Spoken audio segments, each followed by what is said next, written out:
Assalamualaikum warahmatullahi wabarakatuh. Perkenalkan, nama saya Evelina. Saya dari kelas 10 RPL 1.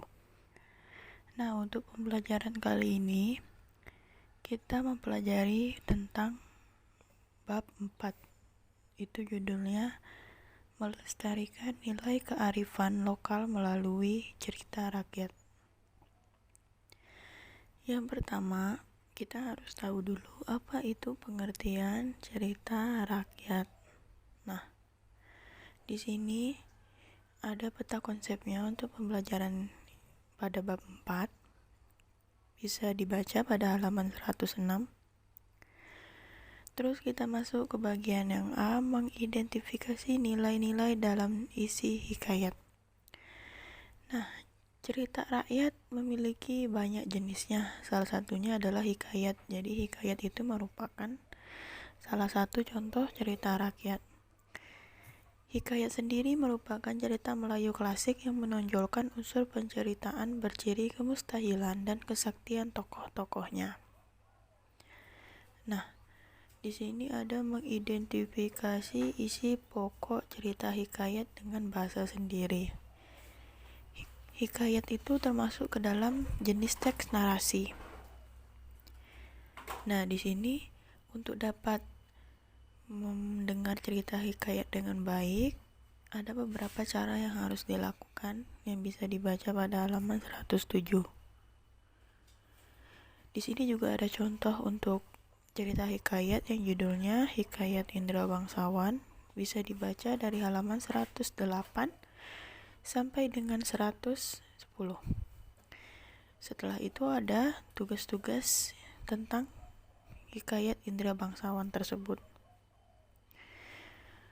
Selanjutnya di sini ada contoh teks hikayat lagi, tapi judulnya Hikayat Bunga Kemuning. Nah, itu. Kemudian di sini kita masuk kegiatan 2, mengidentifikasi karakteristik hikayat. Yang pertama ini ada kemustahilan. Nah, salah satu ciri dari hikayat yang pasti adalah kemustahilan.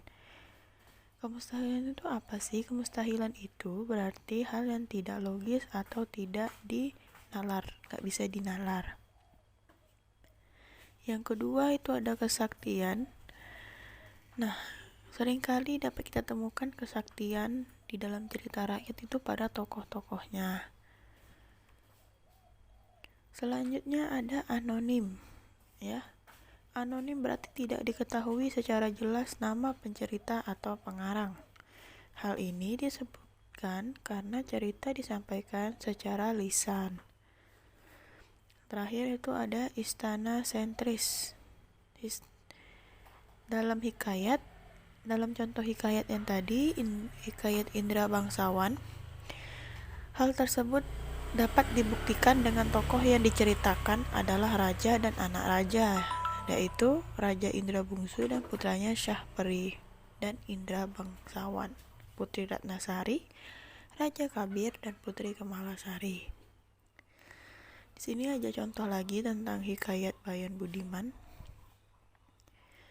Selanjutnya kegiatan 3, mengidentifikasi nilai-nilai dalam hikayat.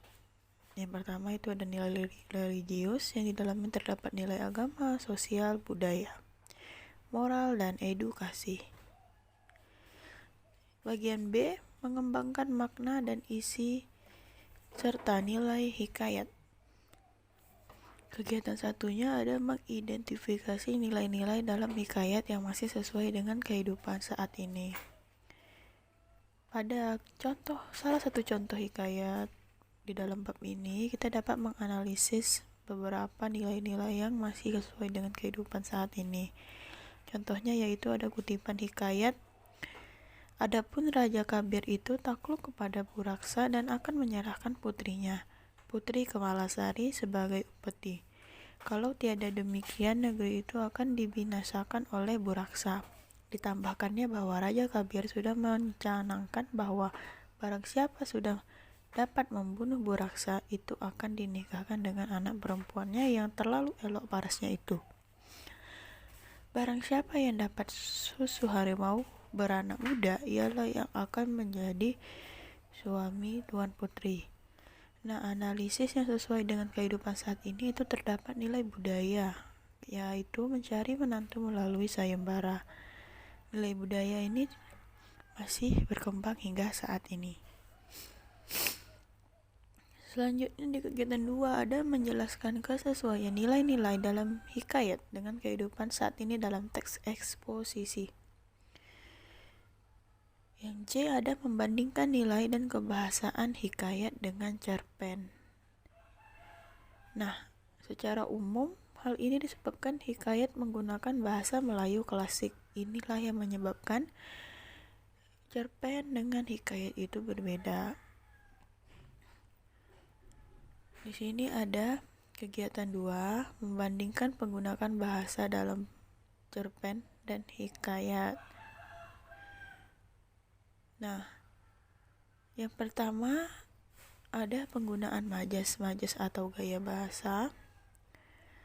Selanjutnya ada penggunaan konjungsi. Setelah itu ada 2 ya ciri kebahasaannya. Saya juga ada contoh lagi, tukang pijat keliling sebagai contoh teksnya. Di sini ada tugas. Dan kemudian yang terakhir itu ada mengembangkan cerita rakyat ke dalam bentuk cerpen. Kegiatan satunya membandingkan alur cerita dalam hikayat dan cerpen. Nanti bisa dibaca tentang hikayat ini, ada banyak sekali contoh hikayat dalam bab 4. Nah, setelah itu selesai. Itulah pembelajaran materi tentang bab 4, melestarikan nilai kearifan lokal melalui cerita rakyat. Sekian yang dapat saya sampaikan. Terlebih terkurang saya mohon maaf. Assalamualaikum warahmatullahi wabarakatuh.